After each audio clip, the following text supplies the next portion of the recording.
Hi, it's Roxy and I, and wanted to talk to you about something that came to mind for me today.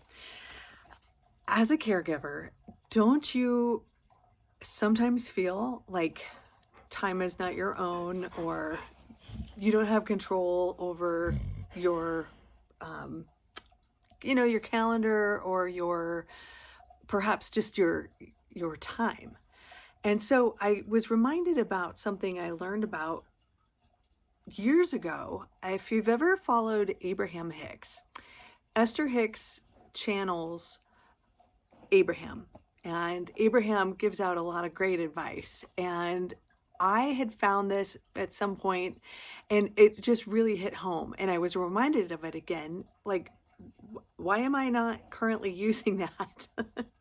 I mean, sometimes you just gotta laugh. Like, you have had all this life experience and all this knowledge, and yet, sometimes you just get stuck, or you conveniently forget about it. Or anyway, here's your pleasant reminder, just in case you are familiar with it, or maybe you're not.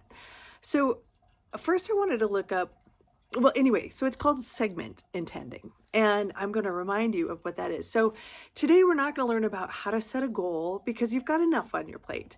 We're going to learn about intentions, and then specifically segment intending.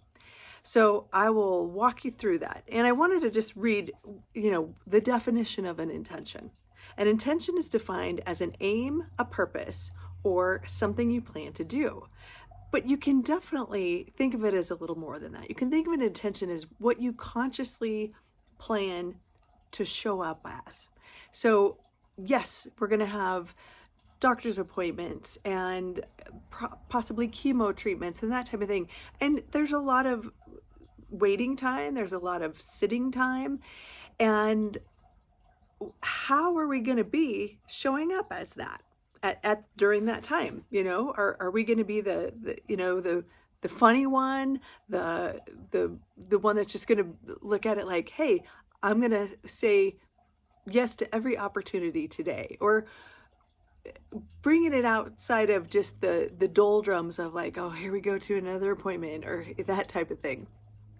So segment intending is literally like, as you wake up, as you become conscious in the morning, and you physically roll yourself to the side of the bed to get up, think about, maybe before you sit up, I intend my morning to be pleasant and peaceful.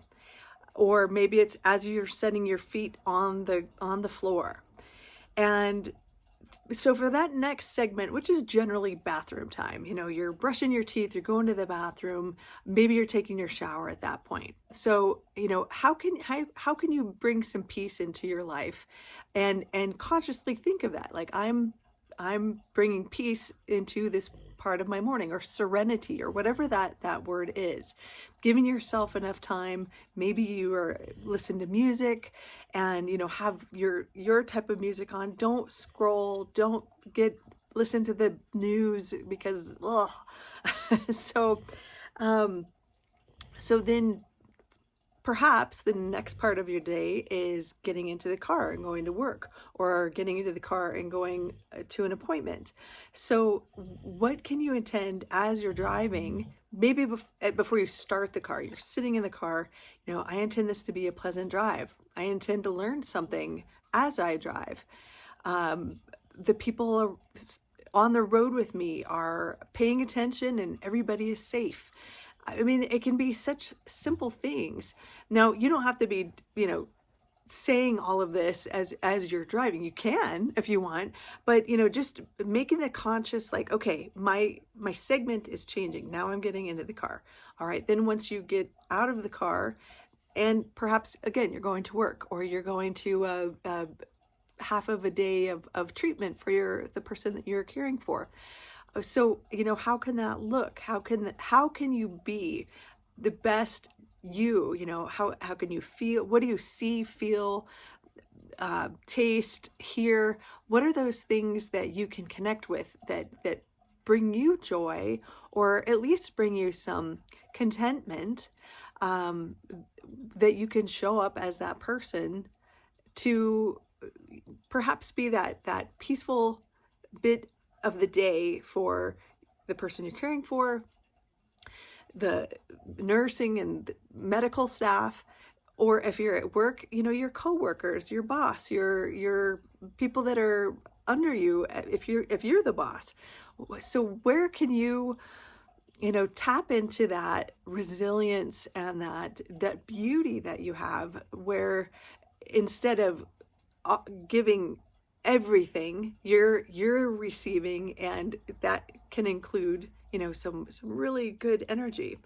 And so just for that portion, it doesn't have to be the whole rest of the day, it doesn't have to be the whole week, but it's just saying, like, I'm going to have fun. You've got a meeting coming up, I'm going to have some fun in this meeting, no matter what. I'm going to find something humorous. I'm going to find somebody to compliment. I'm going to laugh at things and not take things so seriously. Maybe it's just me, but sometimes when you're in caregiving mode or whatever, you get into like serious mode too much, and you're not as playful as you could be. So I just wanted to lighten things up for you. And I just really, that made a lot of sense, segment intending, where you could just pick that portion of the day, whether it's, 5 minutes drive to work, or, the whole work day, whatever that looks like for you. And then, you can switch it again, kind of like when we come home, if we have a lot of negative energy kind of hanging on to us from the day, before you even step through the door of your house, just imagine yourself washing off, leaving all of that at the doorstep or in your yard. Mother Earth, Pachamama, she knows how to transmute all that negative energy. So we'll let her deal with that. You walk in, refreshed, perhaps tired, perhaps a bit spent, and that's okay. And knowing that, you've got a whole nother portion of the evening where you can build that nourishment, physically with food and some, nice drinks. If it's super hot outside, maybe a cold drink. If it's cold and wintry outside, maybe something warm that you can wrap your hands around and feel good. Does that mean taking a shower, warm shower or bath that night? And again, just kind of having everything wash off of you so you can sleep well. Anyway, I just thought I would share that with you and play with it a little bit. Let me know what you think, because it's a very simple thing to do, and yet either A, you're not aware of it, or B, you've forgotten that you have the power. You're the one that can step in, change the way of thinking, change your attitude, change your frequency, really, and just have a little bit more fun, a little bit more playfulness. So, all right, I got Roxy here saying hi. So we will see you next week, and keep holding it all together. You've got this. Mwah.